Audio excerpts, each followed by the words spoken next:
আর রোজা রেখে ভুলেও গীবত, তহমত, সমালোচনা এগুলো করতে যাবেন না। রোজা রেখে কথাই বেশি বলবেন না, খালি জিকির হবে, তেলাওয়াত হবে, আল্লাহর কাছে দোয়া হবে, ইস্তেগফার হবে। কথা কম, কথা বললেই বিপদ, কথা বললেই বিপদ। কথা 10টা কথা বলবেন, 2টা গীবত করতেই হয়, হয় না?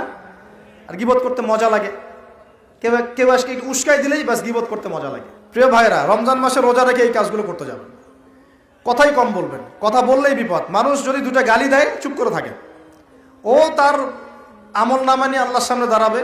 আর কিয়ামতের মাঠে বহু নেকি ফ্রি পাওয়া যাবে। এটা কি জানেন?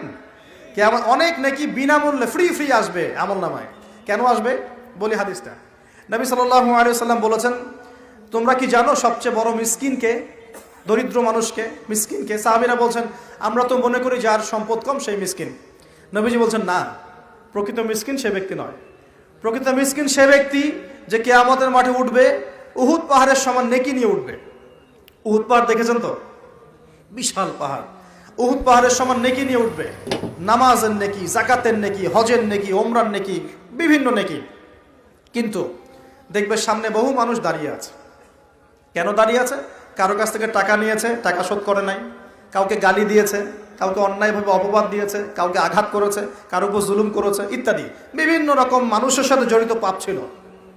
ঠিক আছে? কারো গীবত করেছে, কাউকে তহমত দিয়েছে, ইত্যাদি। এখন আল্লাহ পাক বলবেন, এই ব্যক্তির নেকির যে পাহাড় আছে, এখান থেকে নেকি নিয়ে ওদেরকে দিয়ে দাও। বলেন নাউজুবিল্লাহ। নেকি আস্তে আস্তে ট্রান্সফার হবে। এই যে আমরা যে ব্লুটুথ শেয়ার ইট, মনে আছে?